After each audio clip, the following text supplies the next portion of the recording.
통합해서 가고 있다는 생각이 들고 지금까지 네. 182석은 지금까지 받았던 민주당 의석 중에 최다 의석 아닙니까? 그러니까 되게 객관적으로 봤을 때는 지금보다도 더 효능감 있게 보여준 적이 없었거든요.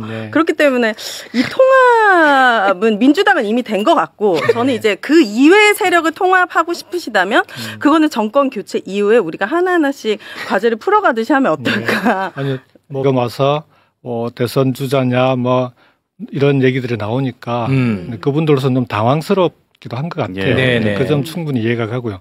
지금 대선에 출마하느냐 마느냐 저는 그 얘기를 할 때는 아니라고 봅니다. 아까 말씀하신 대로 지금은 내란 종식이 가장 중요한 거죠. 내란 종식 중요합니다. 그리고 탄핵이 이루어진 데에는 반드시 정권을 교체해야 됩니다. 맞습니다. 그것도 그냥 단순히 정권 교체하는 수준으로는 이 혼란을 극복할 수가 없어요. 그렇습니다. 압도적으로 이겨야 됩니다.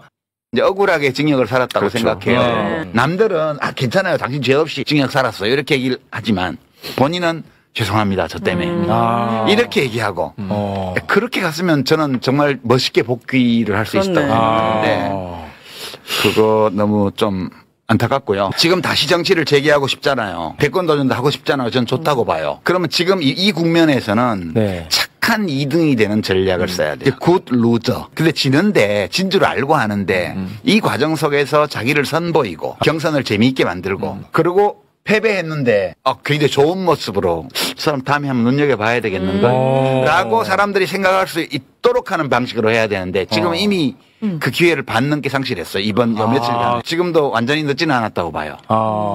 자, 지도자 행세를 하지 말라. 개인적인 사건으로 이제 수감이 됐다가 풀려나지 않았습니까? 그 사건에 대해서도 억울하게 갔다라고 공개적으로 발언해 주신 분들이 많지 않습니다. 쉽지 않죠. 그렇게 해주신 데 대해서는 감사드리고요.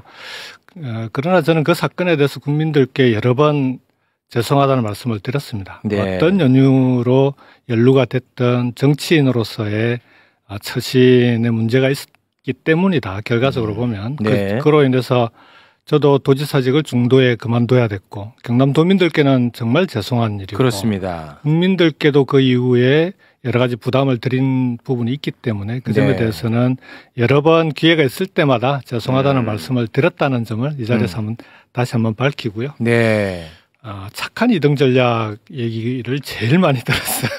다니면서 착한 2등 전략을 유시민 작가께서 말씀하셨는데 들어봤냐? 왜 그렇게 안 하냐? 이런 얘기였는데 저는 선거는 2등 전략은 없다고 생각합니다. 왜냐하면 꼴찌를 하더라도 최선을 다해야 됩니다. 선거에 나서면.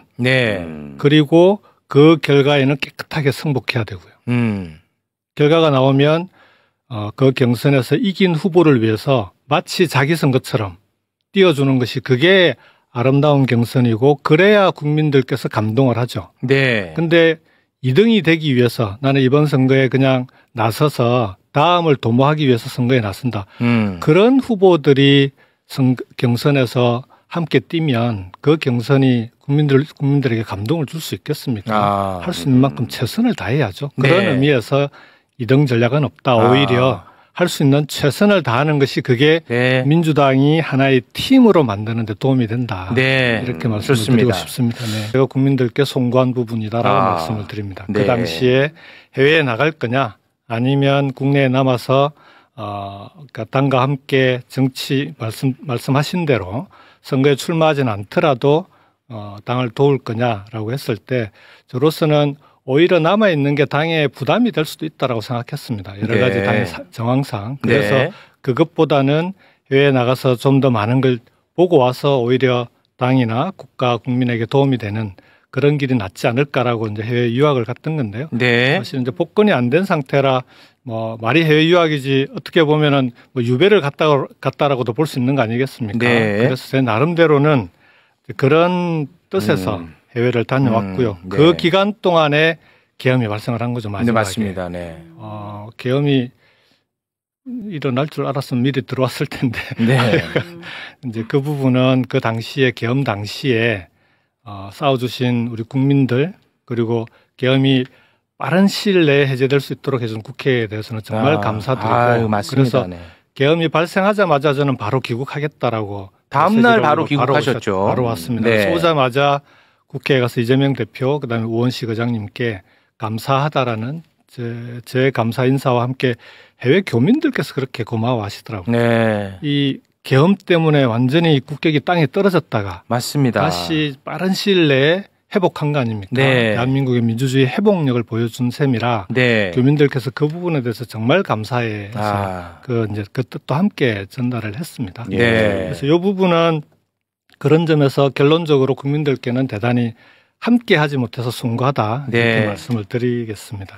제가 처음에 네. 우리 당의 이제 통합 메시지를 좀 강하게 내고 그 이후에 민주당이 먼저 통합하고 그리고 민주 세력과 함께 연합해서 정권 교체를 반드시 압도적인 승리를 만들어내야 된다. 이걸 강조하는 과정에서 네. 이런저런 뭐 오해도 좀 있었던 건 사실인 것 같고요. 네. 그 부분은 제가 이제 어찌 보면 우리 당 내 이런 통합의 물꼬를 트야겠다라는 생각이 아주 강했고요. 네. 2달 가까이 해외에서 다녀온 뒤에 네. 민주당이 이대로 그냥 가면은 탄핵하고 조기 대선에서 이길 수 있을까 이런 걱정이 되는 거예요. 네. 왜 그랬냐 그러면 네. 지난 총선에서는 우리가 압도적으로 승리하지 않았습니까? 예. 그럼 또 대선도 이길 건데라고 얘기를 하는데 꼼꼼히 내용을 들여다보면 네. 지난 총선에서 우리가 의석수에서는 압도적으로 이겼는데 득표율은 압도적으로 이기지를 못했어요. 네. 약 5% 내외 정도. 그게 21대 총선보다 오히려 득표차가 줄었습니다. 그것조차도 조국혁신당이라고 하는 새로운 신당이 나타나서 뭐 지민비조였나요?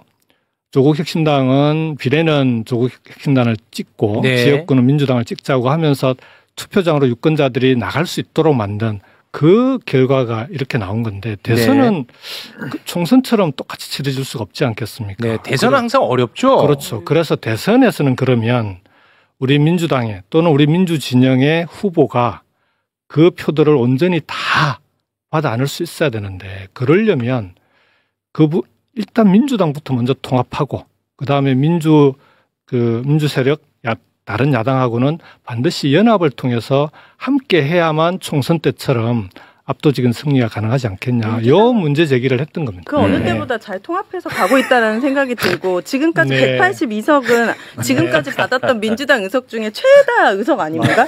그러니까 되게 객관적으로 봤을 때는 네. 지금보다도 더 효능감 있게 보여준 적이 없었거든요. 네, 네. 그렇기 때문에 이 통합은 민주당은 이미 된 것 같고 저는 이제 그 이외의 세력을 통합하고 싶으시다면 그거는 정권 교체 이후에 우리가 하나하나씩 과제를 풀어가듯이 하면 어떨까. 아니 뭐 그 부분도 저는 일리가 전혀 없지는 않다고 생각하는데요. 네. 그러니까 통합을 할 때는 이번에 민주당은 정말 똘똘 뭉쳐서 이 어려운 그 검찰을 앞세운 윤석열 정부의 탄압을 이겨냈지 않습니까? 네. 그 이겨내는 과정에서 정말 당이 하나로 똘똘 뭉쳐 있더라고요. 예. 그 똘똘 뭉쳐서 총선까지 함께 결과를 만들어냈고, 근데 다만 대선은 요 이제 탄압에 대응하는 것과 대선에서 국민들의 마음을 모아서 표로 모아내는 것과는 또 좀 다를 수 있기 때문에 네. 당내에 조금이라도 서운한 사람이 있으면 좀 끌어안자. 이게 이제 대표적으로 박용진 의원 같은 사람들을 네. 어쨌든 대표가 이번에 만났잖아요. 네. 사과도 하시고 한 거 아닙니까? 네. 저는 그런 게 통합 행보라고 봅니다. 네. 그게 우리 당이 이제는 통합의 방향으로 길을 잡았다. 네. 그렇게 말씀드릴 수 있을 것 같고 그래야만 대선에서 반드시 이기고 정권 교체가 가능하다 이렇게 네. 생각합니다.